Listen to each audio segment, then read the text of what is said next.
Hey, this is Seth Farnell, minister at the Portia Church of Christ, and this is episode 77 of the Midweek Bible Study. It's good to have you here. It's good to have you here with us. Hope that everything is going good. Hope that you are having a pretty good day today. We're kind of a little bit past the midway point in the week, and so I hope it's been going good for you and that you've had things kind of turn your way. We appreciate you being here and hope that you will uh, hope that you will be someone who will come back and will be able to study with us. We always appreciate people who come to study the Word of God, and so we hope that you are doing all right. We always want to let you know that you're invited to come to the Portia Church of Christ. We are located at 307 South Jackson Street in Portia, Arkansas. You're welcome to come. Right now we are starting at 10 o'clock and 11 o'clock on Sunday morning and 6 o'clock for Wednesday night and Sunday night.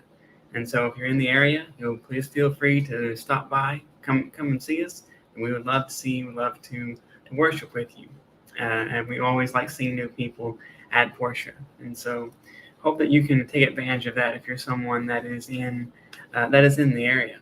We also want to let you know that if you have any questions or comments about what we talk about tonight, or if you have someone who has a question for a future episode, then please feel free to get that to us. We want to be able to study. We want to be able to help people to have a clear understanding of what we are going about, and so we want to be able to answer those questions if we can. We never want to make a claim that we have all the answers. That's not something that we have, but we can study together and try to find a solution, to the problem that we have. And so it's good to have you here, and just know that that's available to you also if you have any questions about what we talk about tonight. But it is good to have everyone here. We got Tom and Billy Gale are here. It's good to have you guys. Hope everything is going good for you today. And we also got some people from Illinois. It's Hi Seth, the Hudsons from Rockford are listening as well. It's good to have you guys here. Hope things are going good up your way as well. It's good to have you here. Always appreciate you guys and you guys tuning in. But tonight we're going to take a brief look at Exodus chapter 14. Exodus chapter 14, which is a well-known passage in the Old Testament of the children of Israel making their escape from Egypt. If you remember the story, the children of Israel were enslaved in Egypt for over 400 years. For generations they rose and then they fell, and only knowing the life of a slave. They were forced to do what the Bible describes as hard bondage. They had to do hard work. They built cities that they would never inhabit. They weren't treated the best by the Egyptians, and so it was not a good situation that the Israelites were in. And because of that, it says that they cried out to God. They cried out to Him, and so God, He's someone who always listens to His people, and so He raised up a deliverer, someone who was there all along, but he wasn't the person he needed to be until years later. A man by the name of Moses, who grew up in the house of Pharaoh, he was recruited for this very job. He would go off and he would, be a shepherd in the wilderness for 40 years until one day, God decided, it was time. And so he had this conversation with him at the burning bush, and he said, Moses, this is what I have you to do. I want you to go to Egypt. I want you to talk to Pharaoh. I want you to free my people. And in the end, that's what Moses did. Even though he was a little hesitant at first, he wasn't really sure about how this whole thing was going to go. He was someone who, in the end, did what God had asked him to do. And so it was not an easy process, for that, either. You recall the signs that he gave, how he, threw his staff down and it became a snake, and how he, turned the river, to blood. How he was someone who caused the 10 plagues, the hail and the locusts, and the flies and all that unpleasant stuff, that came upon Egypt because of their refusal to let the Israelites go. This would go all the way from one all the way to the 10th plague, which we know was the death of the firstborn. Anyone who didn't have the mark on the door, the firstborn lost their life. And so that was the final, you might say, the final straw that convinced Pharaoh to tell Moses, to just go, take your people and leave, get out of here. We don't want you here anymore. And so Israel is trekking on, and they are going down to the land that God had promised them. God, he didn't say, just go out there and just wander around, but he said, there's a place that you're going. I have promised you a land of milk and honey, a land flowing with milk and honey, a land of bountiful, that is bountiful and that is vibrant. This is a place that I promised you for you, but you got to make the journey to get there. And so Israel has set out on this journey here in Exodus chapter 14, and they are on the very, very beginning stages. And we know from the rest of the scriptures, this would be a very long journey for Israel. And nearly every single person that left Egypt wouldn't get to see the promised land because they would take Israel so long to get there.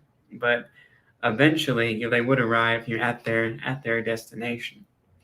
It's good to see Brittany here. It's good to have you here. Hope things are going good over your way. Just listening from down the road in Hoxie.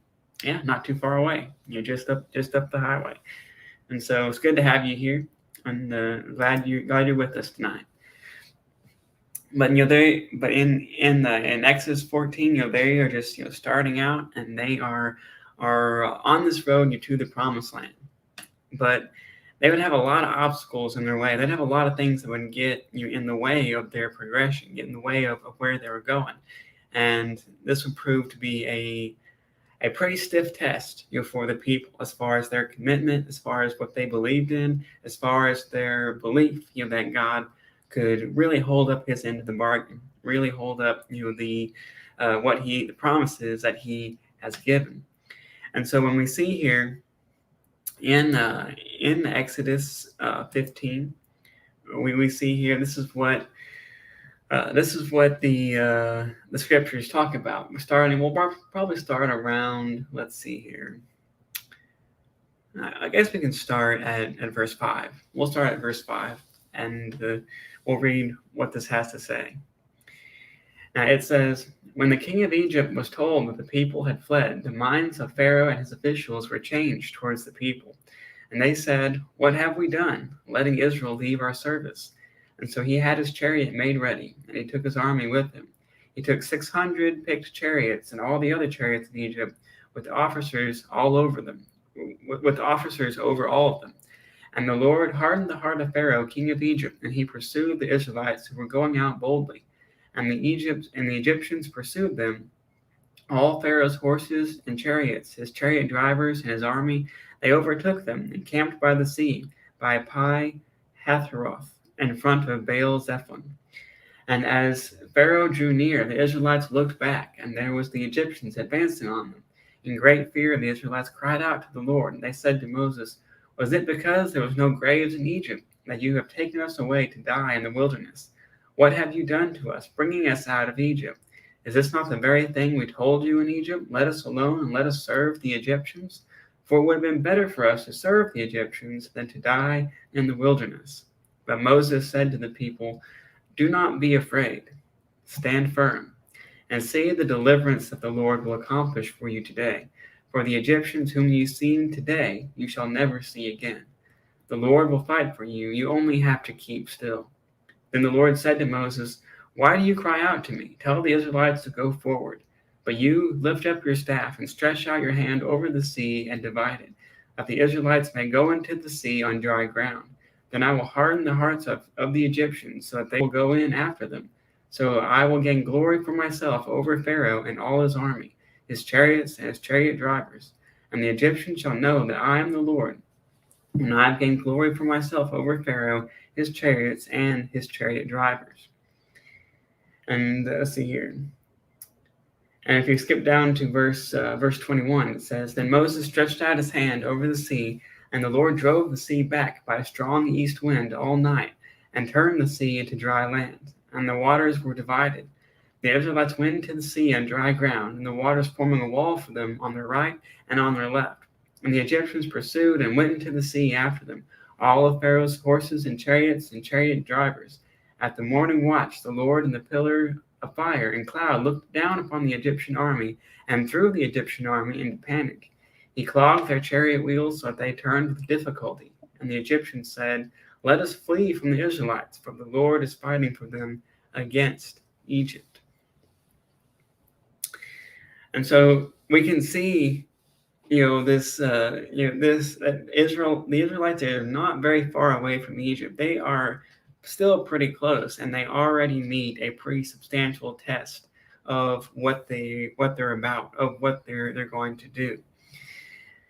They are on their way when they come up against the Red Sea, and the Egyptians, they have a change of heart. They begin thinking, well, why did we let these people just walk out? Why did we let them just leave us and go out by themselves? We could have used them in order to build our cities, in order to enrich ourselves. We could have used them for great service. We have lost a lot of riches because we let them go. And so Pharaoh, he gets 600 chariots, and he forms his army, and he goes out in order to bring them back, in order to get the Israelites to come back and to go back into service, for the Egyptians. And they're pretty serious, about it. You could bet that there would be serious consequences if they caught up to Israel and were able to actually attack them. But it's interesting to see the response that the people had, because of what the Egyptians came. It says, the Egyptians wanted them to come back, and when you see what the people said, the people wanted to go back as well. They come and they complain to Moses. So they say, why did you bring us out here? Were there not enough, graves in Egypt that you had to bring us out here in order to get killed? They say, we told you, Moses, we told you to leave us alone and let us serve the Egyptians, but you had to drag us all the way out here. Now look at what you've done. Basically, that's what they're saying. Moses, look at what you've done. You have brought us out here, and because of you, we're going to get killed by all these Egyptians. Now it's a hopeless situation. We're trapped between the sea, and we're trapped between this army. And we know from history, we know from historical records that the army of Egypt was no joke. They were a very, very well-armed, very well-trained army. They were people that you would not want to mess with, in a military battle, especially at this time, at this point in history. You would not want to mess with the army of Egypt. But yet, but still, it's interesting to see how quickly it turns from joy, from being able to leave Egypt, from being able to have your freedom, to let's go back. Let's go back to Egypt. And what was the source of this? Well, you could say that there were several things that could be the source of this. The number one thing would be probably fear. When they saw the sea in front of them and the army behind them, they were afraid, and naturally so. And because of this fear, they took it out on Moses, and indirectly they took it out on God as well. And they said, you brought us out here, and now look at what you've done. It's natural, for us to be afraid. It's very natural for us to be a people that are sometimes feel anxious, or sometimes feel afraid of the situations that we face. That's something that's very natural. But if we're someone that does two things but we need to be careful not to fall into the same trap that these Israelites did. And for one, we shouldn't let our fear be something that we lash out at other people with. We shouldn't, we shouldn't be someone who, talks down to someone, who lashes out at someone because we're afraid of something. That's something that never ends in a good situation. We have to be someone who manages, our fear, well. And the other sense is we can't let our fear be something that makes us doubt, our trust in God. Because as we said indirectly, even though they were talking to Moses, you know, who was the one who Moses came, in the name of? He said, "I come in the name, of the one true God." They said, "God, you really put us out here, but now, we are going to be slaughtered, by the Egyptians." We can't let our fear dictate, what we do in life. We can't let our fear be something that, dictates what we do, with our faith. Because if we do that, whenever we come across a hard situation, whenever we come across, uncertainty, when we come across something that we don't know how to handle, what are we going to do? We're going to, you know, push away from God. We're going to be someone that lashes out at people. We're going to be someone that is not going to succeed, in our faith. But if we're someone, that is able to look at, the one who can take hold of us, look at the one who can guide us. We can manage, these situations. We can manage these and be someone who actually grows, in them. It's always the one of the hardest parts, of service. Sometimes one of the hardest parts of living for God is when you just start out. When you just start out and you're in those beginning stages, that can be, the hardest part. Like Israel, they just started on their journey, and they were already, being tested in a pretty big way. Sometimes we're tested, right out of the gate when we were someone who becomes a Christian, or we're someone who starts, living for Christ in a public way. We can meet resistance. We can meet, obstacles in our path. Starting out sometimes is the hardest part. But if we're someone that can endure that, if we're someone that can get through that, oftentimes we can see that we bear fruit with what we do. And so what I want to encourage you is something that I always encourage people, especially when we talk about serving in a worship service, or even serving outside of a worship service. Don't be so quick, to give up. Don't be so quick to say, I can't do that. But if you start out with something, see where it goes. Be someone who is dedicated to it for a little while. Don't be someone who gives up on something, right when you start it, because that's usually, the hardest part. If you can endure through that, oftentimes what we get on the other side, we'll see the reward. We'll see the fruit of what we have done. And so we always need to keep that in mind. We also need to know, that we need to have a perspective, of a right perspective, of God. And when we look at this, the situation, these people, they didn't have the right perspective of God, because as soon as they met resistance, their faith in God, they had a lot more faith in the Egyptian army than they did, in the God that was fighting for them. But what did God do? What did He do for them?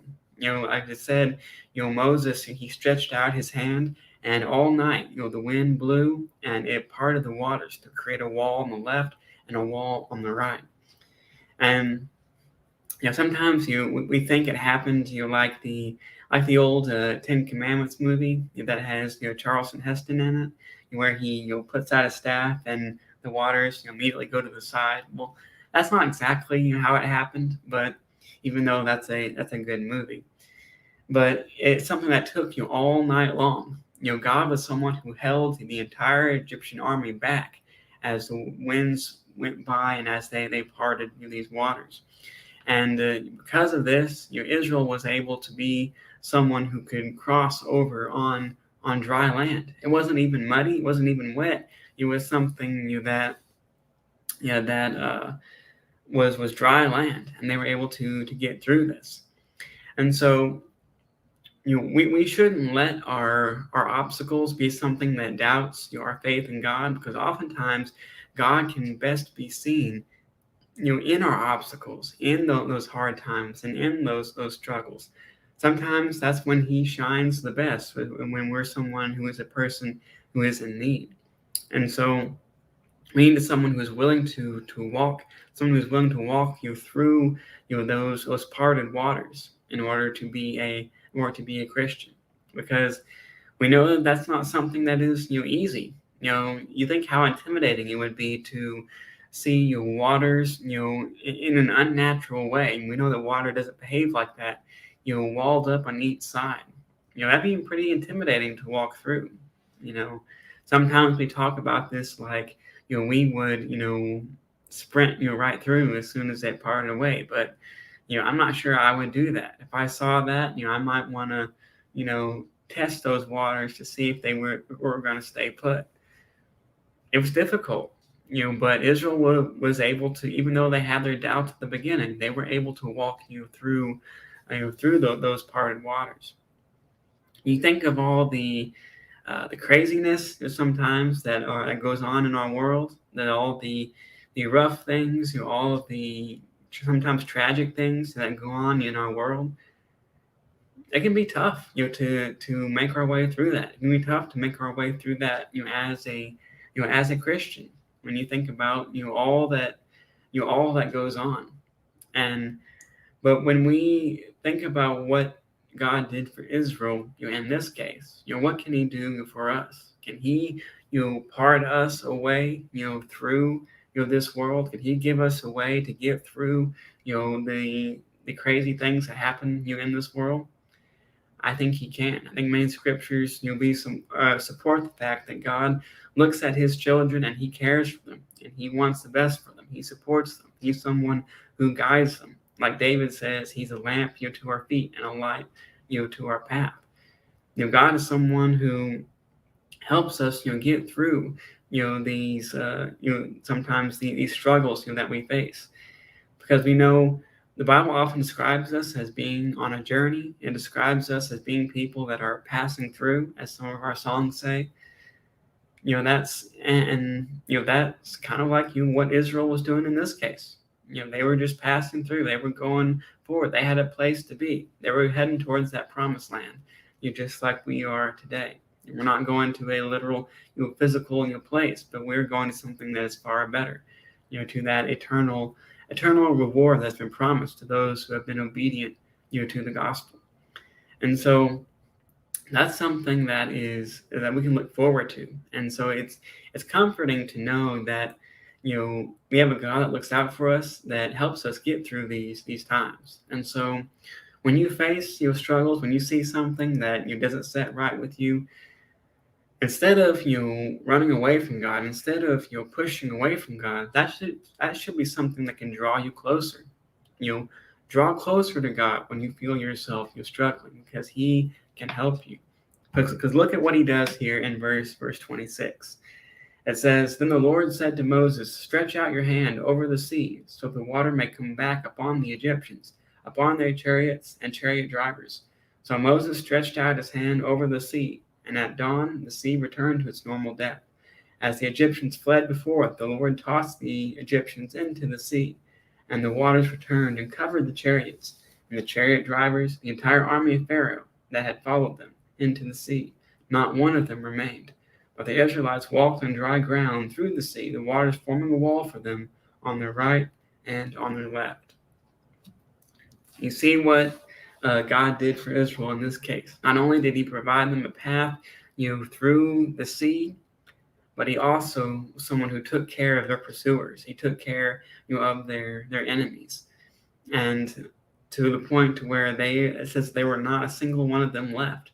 This mighty army of Egypt, this mighty, sophisticated, army was brought to complete, ruin by the power of God.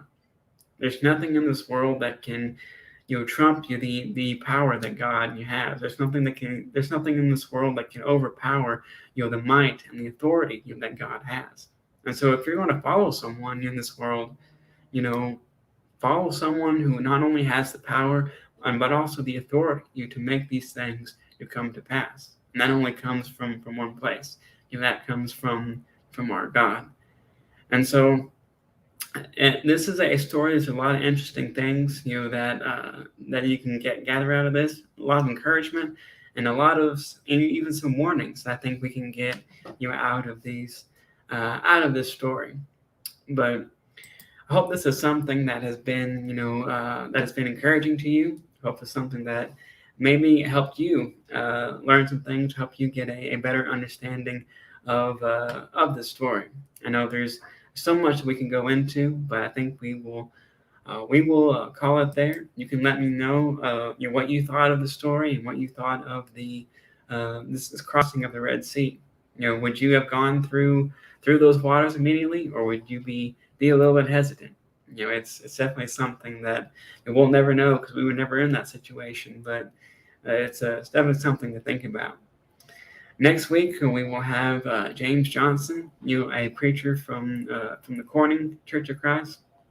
He's going to be with us, and so I hope you will come back and join our study. I think he'll have some good things to say, and we'll have. Right now we have a couple of guests who lined up here for other guests lined up for November, and so hope you continue to come back and study with us. We're here every Thursday night at 7:00, and so hope you will join us then. But until then, if we have nothing else to say, then hope that you go out. Hope you can be someone who is the light of the world. Hope you can be someone that serves God in the best way that you know how. And we'll see you next week.